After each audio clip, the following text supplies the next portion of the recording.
As taxas de juros dos títulos da dívida americana vêm despencando numa velocidade simplesmente surpreendente, indicando potenciais cortes significativos que venham por aí pela parte do Fed se você analisa o histórico das recessões passadas.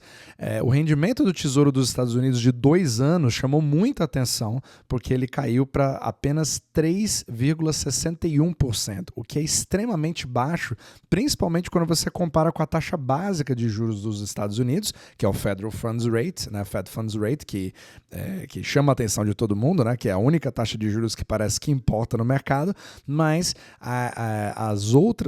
todos os outros vencimentos eles falam uma história muito mais contundente em relação a uma busca extrema por segurança e liquidez, que faz com que todo o capital do mundo vá buscando os Estados Unidos como um porto seguro, gostemos ou não das coisas que vem acontecendo com a economia americana. Apesar de todos os problemas, esses títulos, e mesmo tendo uma dívida exponencial, que é a grande preocupação que todo mundo fala, né, da dívida que já passou dos 35 trilhões, os juros caindo significa que os preços dos bonds vêm subindo e que as compras aumentam mais ainda, o que parece ser totalmente contraintuitivo. Então, sobre esse assunto que eu queria falar hoje, mostrando ali claramente que nós temos um sinal de alerta muito grande, principalmente quando você avalia o Tesouro de 2 anos dos Estados Unidos com somente 3,61% no momento que eu estou gravando esse podcast, comparado ali aos 5,5% dessa taxa, é a maior diferença de toda a história, né? De toda a série histórica. Então isso cria uma grande preocupação.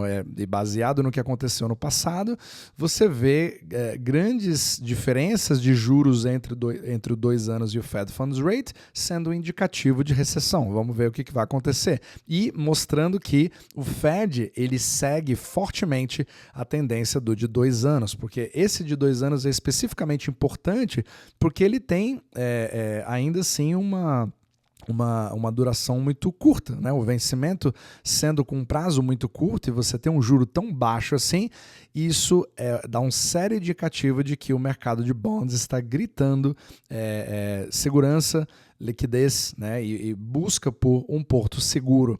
E isso, historicamente, faz o Fed fazer cortes mais profundos do que, às vezes, é esperado. Então, muitas vezes a gente fala sobre corte de 0,25%, que talvez tenha sido prometido, fazer o nosso famoso soft landing, mas é muito interessante você ver que o Tesouro de 2 anos ele vem gritando tudo menos soft landing. Então, vai ser muito interessante ver se a narrativa do Fed de uma economia resiliente, de uma economia superaquecida, com medo da inflação voltar se ele cortar os juros, e ao mesmo tempo a curva de bonds falando exatamente o contrário.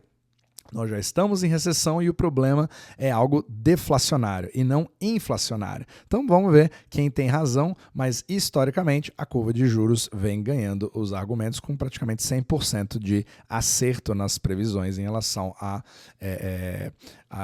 evidências de recessões passadas. Ao mesmo tempo, veio aqui a informação do CPI americano, né, voltando ali a cair, mas um pouco dentro do esperado, né? Acho que parte do mercado esperava 2,6% e ele veio 2,5%, então muitos esperavam esse 2,5% e mostrando que vai arrefecendo cada vez mais. Só que isso criou várias interpretações diferentes no mercado, isso que foi bastante interessante, né? Tem algumas pessoas que ainda acreditam que o Fed não vai fazer nenhum tipo de corte ou mesmo vai subir os juros, porque esses 2,5% continuam sendo acima dos 2% que foram colocados como meta. Mas vale a pena você entender que quando o Jerome Powell falou pela última vez publicamente, ele deixou claro que chegou a hora desses cortes começarem, porque agora nós temos a certeza de que esses números vão bater a meta. Meio que assim, eu já vou fazer um corte com antecedência, porque eu já sei que desses 2,5% que nós temos agora vai para os 2%. Mas a grande verdade é que os bancos centrais, quando eles veem que talvez não atinja essa meta tão rápido, o que acontece é que a economia já está gritando há muito tempo que você tem algum tipo de alerta na economia real e que o Banco Central não vai poder esperar nenhum tipo de de CPI chegando a 2% antes que alguma outra coisa crie problemas na economia, porque o CPI não é tudo, né? A taxa de desemprego também vem subindo e é isso que ele começou a botar o foco agora. Defendendo o nosso duplo mandato, eu quero parar de me preocupar tanto com a inflação, que não é mais a preocupação, está sob controle, e agora eu quero me preocupar com o desemprego. Você percebe que tem vários furos nesse tipo de narrativa, porque não tem nada a ver com o que o Fed fez ou deixou de fazer. Isso é simplesmente a economia real, que já vem sendo descrita pela curva de bonds, que já grita desde 2022, quando ela inverteu, ou seja, para quem não sabe, né, a inversão de curva é quando os juros de longo prazo ficam mais baixos do que o de curto prazo, o que não faria nenhum sentido numa economia saudável, né? E isso vem gritando também, evidenciando recessão quando você vê ali as commodities, como elas se comportam, né? Então você vê minério de ferro, você vê o aço, você vê vários, principalmente o petróleo, né, que já está com uma queda significativa, inclusive influenciando o preço da gasolina nos Estados Unidos, e também o ouro indo, mas na direção contrária, nas máximas históricas, também mostrando a busca por segurança e liquidez. Então tudo isso são evidências. Claro, eu posso fazer algum tipo de previsão? Com certeza não, mas o objetivo aqui é te dar as ferramentas para que você avalie o que vai acontecer a partir de agora, para que você tome as suas próximas decisões. Então, tudo isso cria uma grande expectativa para a próxima reunião do Fed. O que ele vai dizer? Ele vai dizer agora que nós estamos confiantes e vamos fazer esse soft landing acontecer, mas por outro lado, o próprio Fed sabe que esse tipo de ação, desses cortes de juros, não traz nenhum alívio para a população, né? Porque, por um lado, todo mundo sabe que a narrativa do Fed de uma economia forte e resiliente não se sustenta de pé quando você observa a economia real, quando você observa todo o poder, a perda do poder de compra pelos americanos, muitos americanos perdendo seus empregos, mas também tentando fazer vários part-time, né, meio período, que acaba fazendo os números não serem tão reais, e principalmente as revisões que acontecem depois desses números, né? Então você vê um baixo índice de desemprego, para um mês depois você vê que aqueles empregos que você achou que foram criados, na verdade nunca foram. Então isso tudo cria uma grande cortina de fumaça e falta de transparência para você saber o que realmente está acontecendo na economia real. Mas, segundo principalmente o Jeff Snyder, né, que analisa muito isso, na opinião dele, o Fed sabe exatamente de tudo isso, e é por isso que ele vem com uma certa urgência para fazer esses cortes, porque a preocupação não é que a inflação volte, a grande preocupação e o principal pesadelo de um banco central é você ter deflação, é você parar de ter o dinheiro circulante na economia, indo de mão em mão, a criação de novos empréstimos, né? Novas empresas, novos maquinários, novos empregos sendo gerados, tudo isso pode ser o efeito contrário. Quando você tem um efeito deflacionário, é exatamente o contrário que acontece. É destruição de crédito, é inadimplência, é perda de empregos e uma espiral, e as pessoas ficam cada vez menos propensas a gastar, ou seja, cada vez mais inadimplência e cada vez mais rombos em balanços bancários que param de receber os seus empréstimos de volta, e tudo isso acaba fazendo com que o Fed precise intervir. Já falei no capítulo passado que talvez a arma que o Fed possa vir a implementar seja o QE, né, que muitos consideram como impressão de dinheiro, mas não funciona bem assim.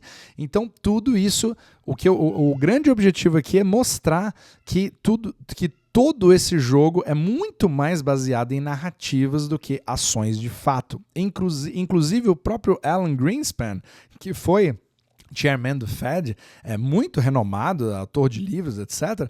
Ele mesmo admitiu na época, principalmente quando você viu ali da crise de 2001, né, na recessão de 2001, da crise das empresas .com, né, para quem se lembra, o próprio Alan Greenspan disse que, olha, eu não vejo muita eficácia em a gente começar a cortar juros no objetivo de dar a impressão para a população que nós estamos tentando é fazer um estímulo da economia para que as pessoas voltem a consumir, porque o problema é muito mais embaixo. Ele mesmo disse isso durante, né, nas atas de reunião do próprio FOMC em 2001.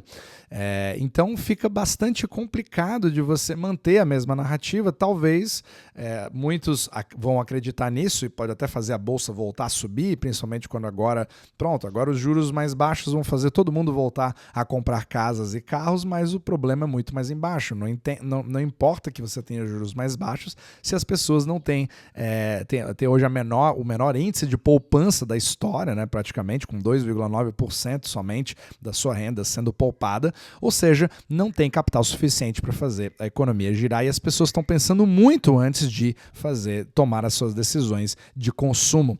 E o mercado, principalmente o de bonds, já vem há muito tempo reagindo dessa forma, com a inversão de curva, mas agora, principalmente com juros de 2 anos, é muito importante você dá uma olhada nisso, porque cria uma desinversão, ou seja, os juros de curto prazo, como de 2 anos, acabam ficando mais baixos ainda do que os de 10 anos. E essa desinversão, dessa forma, ela praticamente sempre indicou recessão. Então é muito importante a gente ver, porque agora não é mais um sinal amarelo, o mercado de bonds, pelo menos, no que depender dele, já acendeu um sinal vermelho e ainda inédito, principalmente quando você considera a tamanha discrepância que você tem entre aqueles juros que o Fed estipula de forma artificial lá em cima, 5,5%, do que o mercado real, que realmente está alocando capital, está de fato dizendo. Então, isso cria uma certa rota de colisão.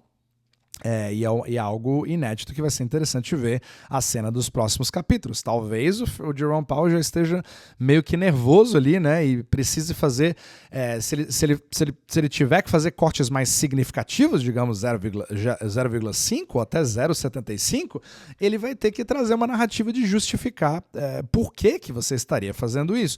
Com o risco de, caso não o faça, de ficar assim, meu Deus, agora a economia explodiu e eu acabei falhando no meu mandato. E a gente sabe que o Fed ele é reativo, ele não é proativo, então ele tem que torcer para algo não quebrar mais rápido do que ele gostaria que acontecesse, para que aí ele possa dar a impressão da causa e efeito, que o corte de juros que ele está fazendo é o que vai resolver um problema. Mas que, na verdade, esse problema nunca existiu, porque, afinal de contas, a economia estava forte e resiliente. Percebe o problema? O grande jogo é o malabarismo para você criar a narrativa correta, para criar a impressão correta para as pessoas de que aquela solução que você encontrou é, de fato, o que a economia precisa, no grau certo que a economia também precisa, para que aí você consiga